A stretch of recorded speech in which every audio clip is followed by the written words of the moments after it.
Se dice que para simbolizar su insaciable codicia, los partos vertieron oro fundido en la garganta de Marco Licinio Craso, el hombre más rico de Roma. Su ejército de más de 40.000 hombres fue aniquilado en una de las derrotas más humillantes de la historia romana. ¿Cómo pudo un líder de tal poder y experiencia cometer un error de cálculo tan monumental, conduciendo a sus legiones a una trampa mortal en el desierto de la que no había escapatoria? La respuesta no yace en la debilidad de sus soldados, sino en la soberbia de un solo hombre, una soberbia tan vasta como el desierto que eligió cruzar. La campaña parta de Craso no nació de una necesidad estratégica para Roma ni de una provocación del enemigo, sino del deseo ardiente de un hombre que, poseyéndolo todo, ansiaba lo único que el dinero no podía comprar directamente: la gloria militar imperecedera, un legado que rivalizara con el de Pompeyo y el de César. La génesis de este desastre comenzó en los opulentos salones de Roma, donde Craso, un miembro del poderoso primer triunvirato, sentía que su prestigio palidecía en comparación con las conquistas de sus colegas. Había financiado ejércitos, aplastado la revuelta de Espartaco, pero carecía de una gran victoria en el extranjero que llevara su nombre. Partia, con sus leyendas de riquezas incalculables y su reputación militar, parecía el escenario perfecto. Craso, en su arrogancia, ignoró los ominosos presagios y la falta de consentimiento oficial del Senado romano, un acto de desafío sin precedentes. Decidió que su propia fortuna financiaría la guerra. Su voluntad sería el único mandato necesario. Reunió un ejército formidable, 7 legiones, más de 43.000 almas entre infantería pesada y caballería, una fuerza que, sobre el papel, parecía invencible. Estaba convencido de que la campaña sería un paseo militar, una repetición de las fáciles victorias que otras legiones romanas habían obtenido sobre los reinos orientales de Ponto y Armenia. Craso creía que la disciplina y el acero romanos prevalecerían, como siempre lo habían hecho, contra lo que él consideraba hordas asiáticas desorganizadas. Al llegar a la provincia romana de Siria, el primer y más fatídico error de Craso tomó forma. Allí se le unió Artabazdes II, el rey de la vecina Armenia, un aliado leal de Roma. Artabazdes trajo consigo un contingente de 6.000 jinetes de caballería pesada, una fuerza formidable por derecho propio. Pero su contribución más valiosa no fue de hombres, sino de consejo. Conociendo el terreno y al enemigo, Artabazdes le suplicó a Craso que reconsiderara su plan de invasión. «No marches directamente a través de Mesopotamia», le advirtió, con la gravedad de quien conoce el peligro. «El desierto es implacable, un enemigo en sí mismo. Permitirá que la caballería parta, rápida como el viento, te hostigue y te rodee sin que puedas forzar una batalla decisiva». En su lugar, le ofreció una ruta alternativa a través de las tierras montañosas de Armenia. Sería un camino más largo, pero más seguro, con suministros de agua y comida garantizados. Además, Artabazdes le ofreció el apoyo de más refuerzos, una fuerza adicional que podría proteger los flancos de las legiones. Craso escuchó, pero no oyó. Vio la oferta no como un consejo sabio de un aliado experimentado, sino como un intento de un rey menor de dictar la estrategia a un cónsul de Roma. Con un gesto despectivo, rechazó tanto la ruta como los refuerzos adicionales. Su objetivo era la captura rápida de las grandes y ricas ciudades de la región mesopotámica, y no se desviaría por una cautela que consideraba cobardía. Su decisión estaba tomada. Conduciría a su magnífico ejército directamente al corazón del desierto, un desafío directo tanto a los partos como a la propia naturaleza. Mientras tanto, la noticia de la invasión no provocada llegó a oídos del rey parto, Orodes II. La audacia de Craso era un insulto que no podía quedar sin respuesta. Sin embargo, Orodes II, un líder astuto, no entró en pánico. Dividió sus fuerzas con una lógica clara. Él mismo tomaría el grueso de su ejército, compuesto principalmente por infantería y arqueros a pie, y marcharía hacia el norte para invadir Armenia. Su objetivo era castigar a Artabazdes por su alianza con Roma y neutralizar cualquier amenaza potencial desde esa frontera. Para enfrentar a la inmensa fuerza de Craso, Orodes II tomó una decisión que la historia juzgaría como una genialidad o una locura. Encomendó la tarea a su más brillante general, el Spabot Surena. Pero no le dio un ejército para igualar al de Craso. En su lugar, le entregó una fuerza relativamente pequeña, compuesta exclusivamente por caballería, 1000 catafractos, jinetes y monturas cubiertos de pies a cabeza con armaduras de malla, y una fuerza aún mayor de caballería ligera, los letales arqueros a caballo. En total, incluyendo sirvientes y vasallos, la fuerza de Surena apenas llegaba a los 10.000 hombres. Las órdenes de Orodes eran conservadoras. No esperaba que Surena derrotara a Craso. Su misión era simplemente explorar, hostigar y retrasar el avance romano, darle tiempo para su campaña en Armenia. El rey parto, al igual que Craso, subestimó algo fundamental: no al enemigo, sino el genio de su propio comandante. Surena, sin embargo, tenía otros planes. Aceptó la misión con una comprensión mucho más profunda del enemigo y del terreno. Sabía que enfrentarse a la infantería pesada romana en un combate cuerpo a cuerpo sería un suicidio. Su ventaja no residía en el número, sino en la movilidad, la potencia de fuego a distancia y la preparación meticulosa. Junto a su ejército de caballería, Surena organizó un tren de bagaje sin precedentes, una caravana de 1000 camellos. Pero estos camellos no transportaban principalmente comida o agua. Su carga era mucho más letal. Transportaban enormes cantidades de flechas adicionales. Surena había anticipado la táctica romana estándar: resistir las primeras oleadas de proyectiles hasta que el enemigo agotara sus municiones, y luego cargar. Surena se aseguró de que sus arqueros nunca se quedaran sin flechas. Mientras las legiones de Craso avanzaban arrogantemente por el desierto, cada paso más profundo en la arena abrasadora, el ejército de Surena los acechaba, moviéndose como fantasmas en el horizonte, siempre fuera de su alcance, esperando el momento y el lugar perfectos para tender su trampa.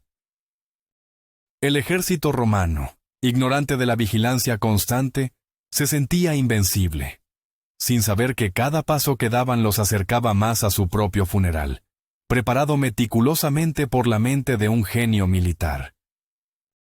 El inevitable encuentro ocurrió cerca de una pequeña ciudad llamada Carras. Cuando los exploradores romanos finalmente informaron de la presencia del ejército parto, una ola de pánico recorrió las filas romanas.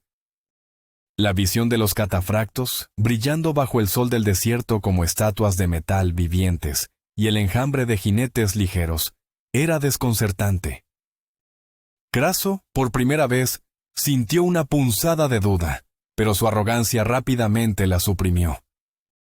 Su general de mayor confianza, Casio, un veterano experimentado, le recomendó encarecidamente que desplegara el ejército en la formación romana tradicional: una larga línea con la infantería formando un centro sólido y la caballería protegiendo los flancos. Esta formación maximizaría la potencia de fuego de las legiones y permitiría una respuesta flexible. Craso asintió inicialmente, pero mientras observaba a la caballería parta moverse con una fluidez que parecía sobrenatural, el miedo a ser flanqueado se apoderó de él. Cambió de opinión abruptamente.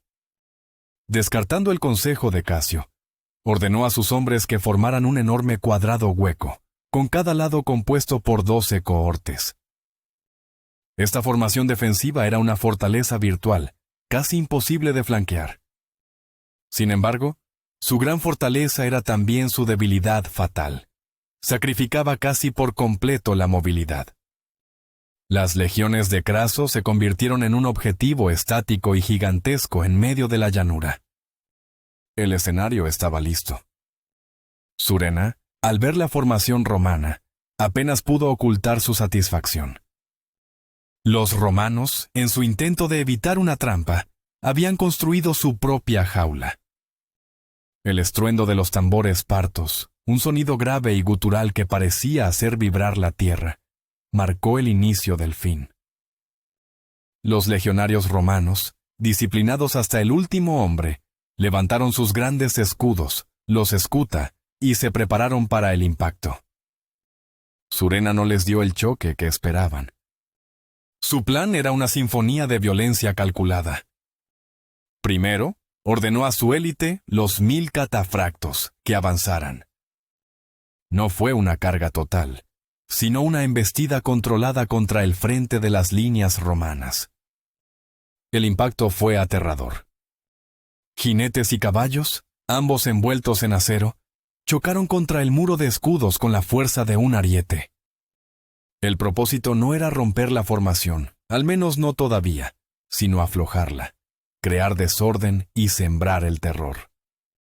Mientras los legionarios de la primera fila luchaban desesperadamente por mantener su posición, el resto del ejército de Surena, la masa de arqueros a caballo, ejecutó la segunda parte del plan. Se dividieron y galoparon en un amplio círculo, envolviendo por completo el cuadrado romano. En cuestión de minutos, los 43.000 hombres de Craso quedaron atrapados, rodeados por todas partes por jinetes veloces que entraban y salían del alcance como un enjambre de avispas mortales. Tras el impacto inicial para desorganizar a los romanos, los catafractos se retiraron en perfecto orden, su trabajo preliminar cumplido. Y entonces comenzó la verdadera pesadilla. Surena dio la señal y el cielo se oscureció. Desde todas las direcciones, los arqueros a caballo comenzaron a lanzar una lluvia incesante de flechas sobre la masa compacta de soldados romanos. El sonido era ensordecedor, un silbido constante que culminaba en el ruido sordo de miles de puntas de flecha golpeando la madera, el metal y la carne. Los romanos reaccionaron por instinto. «¡Formen testudo!», gritaron los centuriones. Los legionarios levantaron sus escudos sobre sus cabezas, entrelazándolos para formar un caparazón protector contra la tormenta de proyectiles. La formación testudo era una obra maestra de la defensa romana, casi impenetrable. Y, en efecto, la mayoría de las flechas rebotaban inofensivamente en la coraza de escudos y en las armaduras de los soldados. Pero la lluvia era tan densa, tan continua, que la perfección no era suficiente. Algunas flechas encontraban su camino a través de las grietas, hiriendo tobillos, perforando brazos, o clavándose en las caras de los soldados que miraban hacia arriba en el momento equivocado. Las bajas comenzaron a acumularse, lenta pero inexorablemente. Craso observaba desde el centro del cuadrado, su confianza inicial erosionándose con cada volea. Sin embargo, se aferró a una suposición lógica basada en toda la experiencia militar romana. Los arqueros eventualmente se quedarían sin flechas. Era una cuestión de resistencia. Sus legionarios, los soldados más duros del mundo, podían soportar el castigo. Una vez que el aluvión cesara, ordenaría una carga y aplastaría a la caballería ligera. Pero Craso estaba cometiendo su error de juicio más grave. No podía ver lo que sucedía más allá de la cortina de polvo y flechas. No podía ver a los arqueros partos rotando, retirándose en pequeños grupos hacia la retaguardia, donde los camellos esperaban pacientemente, cargados con su mortal suministro. Los jinetes reponían sus aljabas y regresaban al combate sin pausa. Surena, con su brillante previsión logística, había creado una fuente de muerte infinita. Para los romanos atrapados dentro del cuadrado, el asalto no tenía fin. El silbido de las flechas se convirtió en la banda sonora de su agonía, una tortura continua bajo el sol abrasador de Mesopotamia, que los estaba desangrando física y moralmente. La comprensión de que no habría respiro, de que estaban condenados a morir lentamente bajo una tormenta de acero, comenzó a extenderse como un veneno por las filas. La desesperación finalmente rompió la compostura de Craso. Al darse cuenta de que permanecer en formación era una sentencia de muerte, tomó una decisión impulsiva, la decisión de un padre tanto como la de un general. Llamó a su hijo, Publio, un joven y valiente oficial que había servido con distinción bajo César en la Galia. Le encomendó una fuerza considerable, caballería, arqueros y varias cohortes de infantería, en total unos pocos miles de hombres. La orden era clara: romper el cerco, cargar contra los arqueros a caballo y dispersarlos a cualquier costo. Publio, ansioso por demostrar su valía y salvar a su padre, aceptó la misión con fervor. La fuerza de Publio salió del cuadrado romano como una flecha, cargando con furia contra el ala más cercana de los jinetes partos. Fieles a las instrucciones de Surena, los arqueros a caballo no resistieron. Inmediatamente fingieron una retirada, galopando hacia el desierto abierto. Publio, en el ardor del momento, vio esto como una señal de debilidad y ordenó a sus hombres que los persiguieran sin piedad. La persecución se extendió, alejando cada vez más a la fuerza de Publio del refugio del ejército principal. Cayeron directamente en la segunda fase de la trampa de Surena. Una vez que Publio y sus hombres estuvieron lo suficientemente aislados, la farsa terminó. Los arqueros a caballo que huían de repente se detuvieron y se giraron, cortando su única vía de escape hacia el ejército de su padre. Y del polvo del desierto surgió una visión del infierno. Los catafractos de Surena, que habían estado esperando en la distancia, se volvieron y cargaron contra la fuerza de Publio. El combate que siguió fue una masacre. Los valientes soldados de Publio lucharon con la desesperación de los condenados, pero no eran rivales para los tanques vivientes que eran los catafractos partos.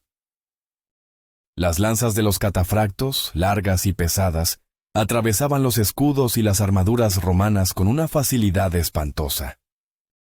La infantería de Publio fue aplastada, y su caballería, superada en número y calidad, fue barrida. En poco tiempo, los supervivientes, incluyendo a Publio, se encontraron completamente rodeados, luchando espalda con espalda en un pequeño círculo de desafío. La derrota era inevitable. Publio, herido y viendo a sus hombres siendo masacrados a su alrededor, tomó la última decisión honorable para un noble romano. En lugar de enfrentar la humillación de la captura, se quitó la vida. El resto de sus hombres fueron aniquilados hasta el último. De vuelta en el cuadrado principal, Craso no sabía nada del destino de su hijo. Solo sabía que la presión sobre su flanco había disminuido y que el sonido de la batalla de Publio se había desvanecido en la distancia. Una terrible premonición se apoderó de él. Al darse cuenta de que su hijo estaba en grave peligro, cometió su último error táctico. Ordenó un avance general, rompiendo la integridad de su formación defensiva con la esperanza de llegar en auxilio de Publio. Fue entonces cuando los partos le mostraron el resultado de la carga de su hijo. El ejército parto se hizo a un lado, y un jinete solitario avanzó lentamente. En la de su lanza, empalada y goteando sangre sobre la arena, estaba la cabeza de Publio.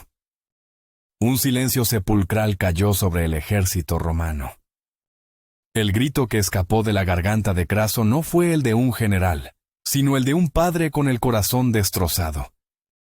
El espectáculo rompió lo que quedaba de la moral romana y aniquiló el espíritu de su comandante.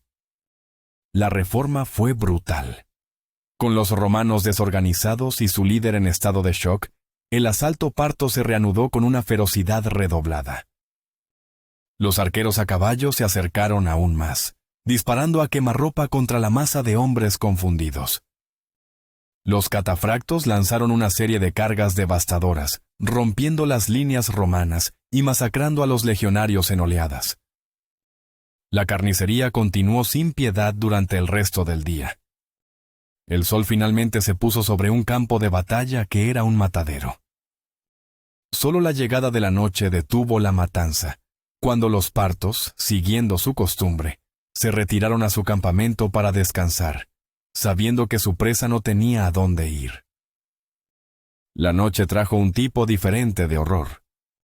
El silencio estaba roto por los gemidos de miles de heridos, abandonados a su suerte en el campo de batalla. En el campamento romano, el caos reinaba. Craso estaba completamente destrozado.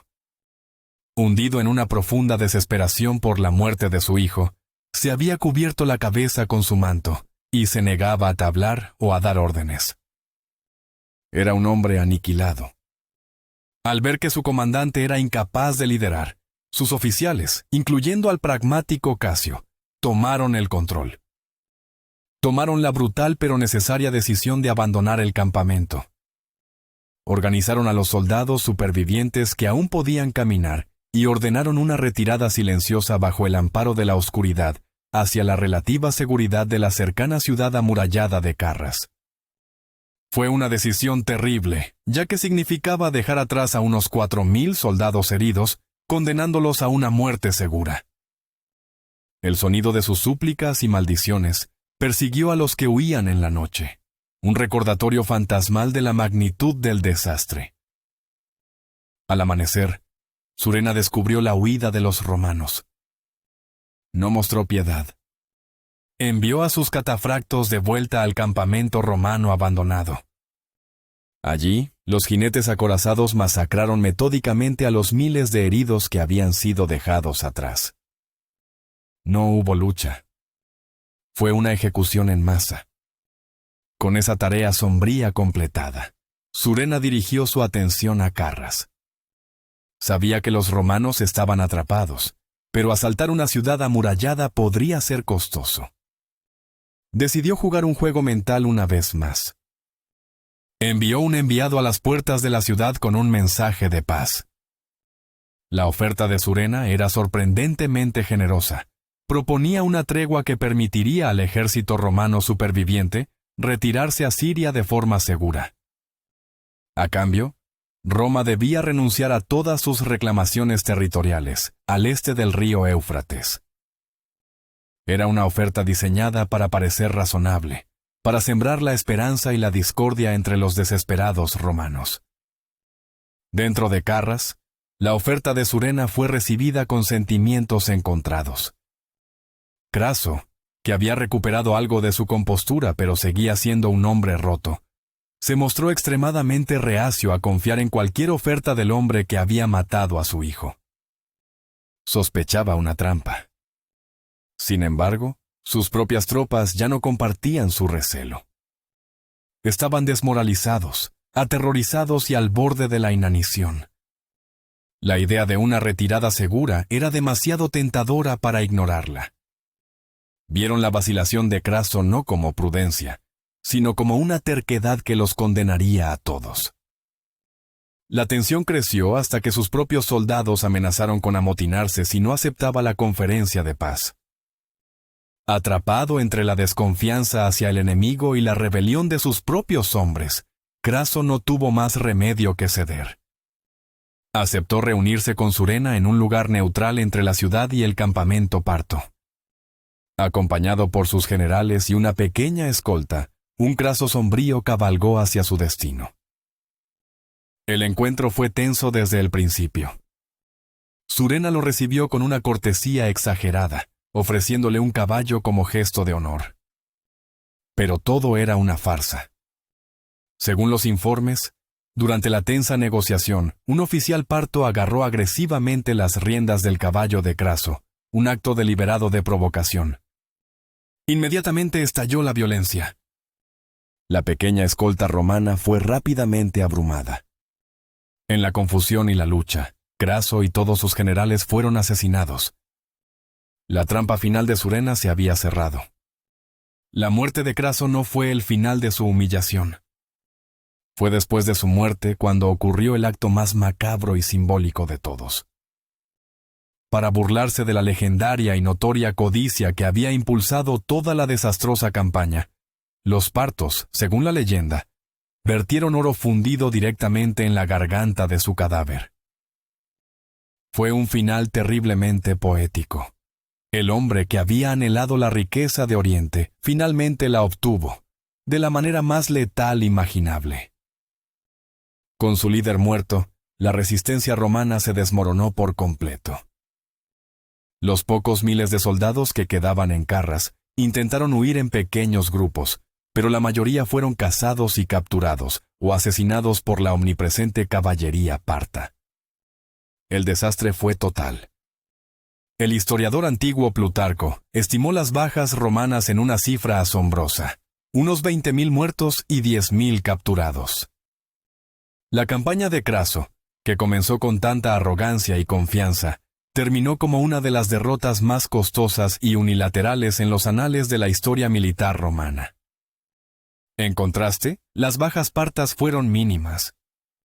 La batalla de Carras se convirtió en una leyenda, una advertencia para todas las generaciones futuras sobre el precio de la arrogancia y una demostración eterna de cómo un genio táctico, con una fuerza inferior, podía desmantelar por completo a un gigante militar, no con la fuerza bruta, sino con la estrategia, la preparación y una comprensión despiadada de las debilidades de su enemigo.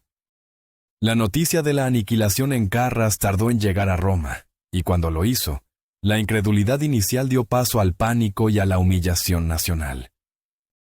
Que un ejército tan masivo, liderado por un cónsul, pudiera ser borrado del mapa era inconcebible.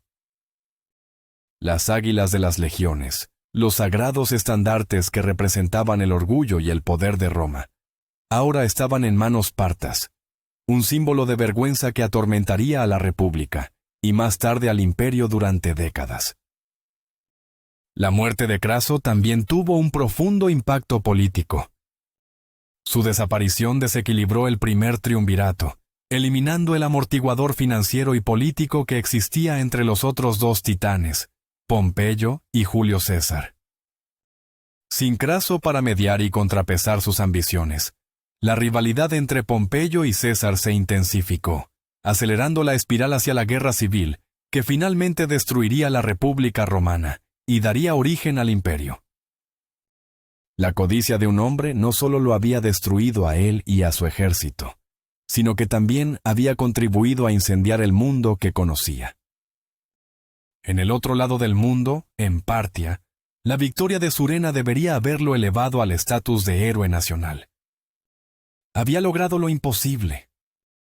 Con una fuerza superada en número en una proporción de más de 4-1, no solo había detenido la invasión romana, sino que había aniquilado al invasor, matado a su comandante y capturado sus estandartes. Sin embargo, la gloria de Surena fue efímera. Su éxito y su creciente popularidad despertaron los celos y el miedo de su rey, Orodes II. El mismo rey que le había encomendado la misión ahora veía en su general victorioso una amenaza para su propio trono.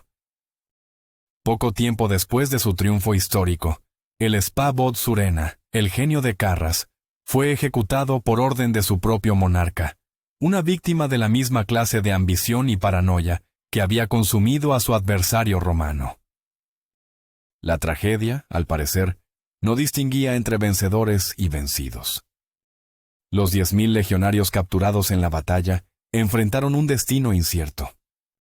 Lejos de ser ejecutados, fueron deportados a los confines más lejanos del Imperio Parto, a la región de Marquiana, cerca de la frontera con la antigua Bactria. Allí, se dice que fueron utilizados como soldados fronterizos para defenderse de las incursiones de las tribus nómadas. La historia de estos legionarios perdidos se convirtió en una leyenda en sí misma, con algunas teorías especulativas que sugieren que algunos de ellos podrían haber seguido viajando hacia el este, llegando finalmente a China y estableciéndose allí. Aunque no hay pruebas concluyentes, la idea de que los soldados de Craso terminaron sus días en el extremo opuesto del mundo conocido añade una última y extraña nota a pie de página a la ya de por sí increíble historia de la campaña. El legado de Carras perduró.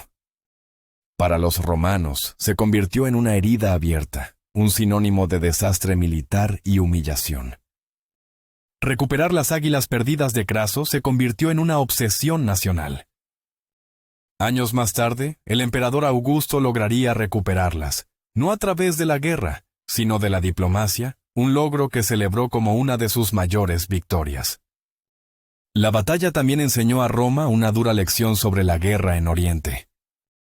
Comprendieron que las tácticas que funcionaban en Europa no eran universales, y que la caballería parta era una fuerza que debía ser respetada y contrarrestada con nuevas estrategias.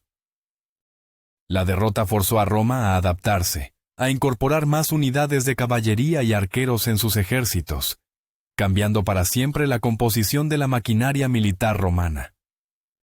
Al final, la historia de Marco Licinio Craso no es solo la de un hombre, sino la de un imperio que, en su momento de mayor arrogancia, fue forzado a mirar su propio reflejo en las arenas ensangrentadas de un desierto lejano, aprendiendo de la manera más brutal posible que ningún poder es absoluto, y que la soberbia es el heraldo más seguro de la caída. Y el eco del oro fundido, real o legendario, serviría para siempre como un recordatorio del precio final de una ambición sin límites.